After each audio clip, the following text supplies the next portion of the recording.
Chapter 852. Had he been dreaming? It took Wilbur a long time to realize that it had all been a dream. Why had he dreamed of something so strange, though? A giant in gold armor, and a huge dragon in flames. The Lord of Fire Dragons? Wilbur broke out into a sweat all over again at the thought. Could the Lord of Fire Dragons really exist? Wilbur fell deep into thought. With how powerful he was now, there was no way he would have dreamed about something like that for no reason. Yet he did not know at all what it meant. A while later, Wilbur glanced at his watch. Fuck! Wilbur cursed as he flew out of bed to get ready, rushing off to the president's office. Just then, President Rogan was with several higher-ups.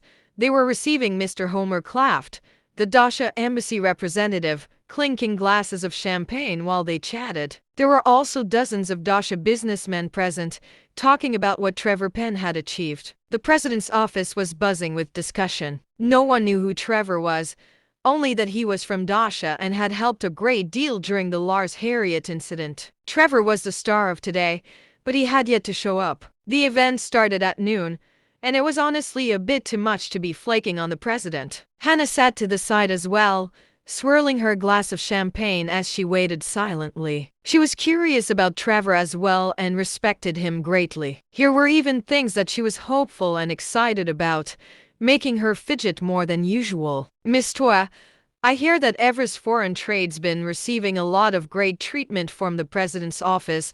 Do you have any advice to give on that? A businessman came up to Hannah, raising his glass at her. Hannah recognized the guy, as the both of them had a few partnerships. I'll be honest, Mr. Wenson, I'm not too sure either, said Hannah truthfully. The man named Mr. Wenson shrugged his shoulders. It really is strange, isn't it? Yes, it sure is, Hannah said awkwardly. Just then Wilbur made his way in hurriedly, heading over to President Rogan. Hannah was shocked. This guy had really shown up. How had he even gotten in here? What the hell are you doing? Hannah grabbed Wilbur as he walked past her. Wilbur blinked at her.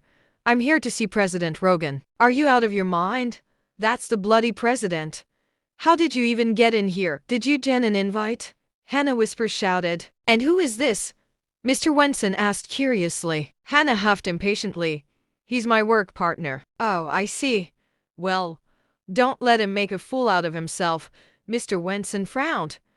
Who did this guy think he was, barging into the president's office? Wilbur himself was also perplexed. He had been thinking about the dream so intensely that he had forgotten to change his appearance into that of Trevor's. Only Osborne and Rogan knew about his real identity. No one else did. Wilbur had been brought in by Osborne himself, and now he was in danger of getting exposed. Wilbur blinked at Hannah, unsure what to do. Hannah frowned. Sit down. Don't let me catch you running around. But they're waiting for me, Wilbur said. Hannah frowned. Who could be waiting for you? Does anyone here even know who you are? Wilbur did not know what to say. He was unsure what his next move would be. With no other choice, he turned and walked outside. Hannah glowered at his back, shaking her head. How could Cape let someone so rude and shameless represent them in an $80 million deal? Had they lost their minds? It seemed like Hannah's intuition had been right. She was going to have to ask for someone else. Anyone would be better than this guy. Wilbur rushed out of the door in a hurry. He found somewhere secluded, before switching his appearance to that of Trevor's. Shaking his head and smiling bitterly, Wilbur Ray entered the hall.